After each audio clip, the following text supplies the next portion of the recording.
എന്റെ പുതിയ വീട്ടിലേക്ക് എല്ലാവരും സുഖം. അപ്പൊ ഇന്ന് മഴയൊക്കെയാണ്, എല്ലാവരും സുഖമായി വിശ്വസിക്കുന്നു. അപ്പൊ ഇവിടെയും മഴ തന്നെ കേട്ടോ, കുറേ ദിവസമായിട്ട് മഴ തന്നെയാണ്. അപ്പൊ ഞാൻ തയ്യാറാക്കുന്നത് ഒരു നാടൻ, വേറൊന്നല്ല, നമ്മുടെ നാടൻ മീൻകറിയാണ് കേട്ടോ. അപ്പൊ എല്ലാവർക്കും അറിയായിരിക്കും, പക്ഷെ ഞാൻ അറിയാത്തവർക്ക് വേണ്ടി ഷെയർ ചെയ്യാണ്. അപ്പൊ നമുക്കിത് എങ്ങനെ തയ്യാറാക്കാൻ നോക്കാം. മുളക് പൊടിയും മല്ലിപ്പൊടിയും ചേർത്ത് നമുക്ക് തേങ്ങ അരക്കത്തിൽ മീൻകറിയാണിത്. അപ്പൊ അതിന് മുൻപായിട്ട് നിങ്ങൾ എന്റെ വീഡിയോസ് ഒക്കെ ആദ്യം കാണാൻ എന്റെ ചാനൽ ഒന്ന് സബ്സ്ക്രൈബ് ചെയ്യണം കേട്ടോ, മറക്കല്ലേ. അപ്പം വേഗം നമ്മുടെ വീട്ടിലേക്ക് പോകാം. മീൻകറി തയ്യാറാക്കാണ്ട് ഞാൻ ഏകദേശം ഒരു 400 ഗ്രാമോളം ദേശീയമുള്ള മീൻ എടുത്തിട്ടുണ്ട്. കഴുകി വൃത്തിയാക്കി എടുത്തു. ഒരു മൺചട്ടി ചൂടായതിലേക്ക് 2 ടേബിൾ സ്പൂൺ വെളിച്ചെണ്ണ ഒഴിച്ചു കൊടുത്ത് ഒരു 1/4 ടീസ്പൂൺ ഉലുവ ഇട്ട് കൊടുത്ത് പിന്നെ ഒരു ടേബിൾ സ്പൂണോളം ഇഞ്ചി, അതുപോലെ തന്നെ വെളുത്തുള്ളി, പിന്നെ 2-3 പച്ചമുളക് വട്ടത്തിൽ അരിഞ്ഞും കൂടെ അതിലേക്ക് ഇട്ടൊന്ന് 1-2 മിനിറ്റ് നമുക്കൊന്ന് വഴറ്റി കൊടുക്കാം കേട്ടോ. അപ്പോൾ അത് വഴന്നതിന് ശേഷം അതിലേക്ക് ഉള്ളി ചേർത്ത് കൊടുത്തു. അതും കൂടെ ഒന്ന് നന്നായിട്ടൊന്ന് വഴറ്റി കൊടുക്കണം. ഒരു 2 മിനിറ്റ് ലോ ഫ്ലെയിമിൽ വെച്ചിട്ട് നമുക്കൊന്ന് വഴറ്റി കൊടുക്കാം. അപ്പോൾ ആവശ്യമുള്ള ഉപ്പ് കൂടെ ചേർത്ത് കൊടുത്തിട്ടുണ്ട്.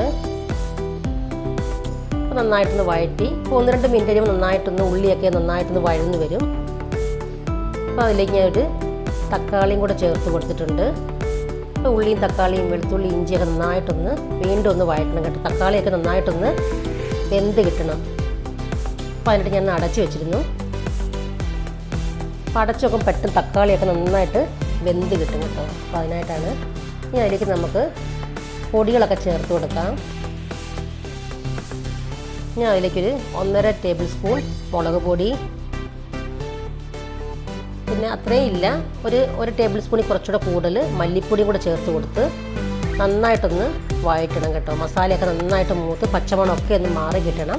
ഒരു 1/4 ടീസ്പൂൺ മഞ്ഞൾപ്പൊടി കൂടെ അതിലേക്ക് ചേർത്ത് കൊടുത്ത് അതും ഒരു 1-2 മിനിറ്റ് ഇതൊന്ന് വഴറ്റിയെടുക്കണം. കാരണം മസാലയൊക്കെ ഒന്ന് മൂക്കാൻ വേണ്ടിയിട്ടാണ്, എണ്ണയൊന്നും ഒഴിക്കേണ്ട ആവശ്യമില്ല.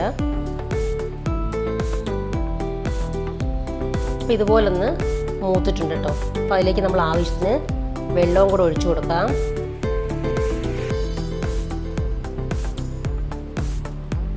നന്നായിട്ടൊന്ന് ഇളക്കി യോജിപ്പിച്ചൊന്ന് തിളയ്ക്കണം കേട്ടോ. തിളച്ചതിന് ശേഷം മാത്രം നമുക്ക് അതിലേക്ക് മീനൊക്കെ ഇട്ട് കൊടുക്കാം. അരപ്പൊക്കെ ഇവിടെ നന്നായിട്ട് തിളച്ചിട്ടുണ്ട്. അപ്പോൾ അതിലേക്ക് നമുക്ക് മീനൊക്കെ ഇട്ട് കൊടുക്കാം. ഒന്നായിട്ട് വേണ്ടിയിട്ട് ഇട്ട് കൊടുക്കാം കേട്ടോ.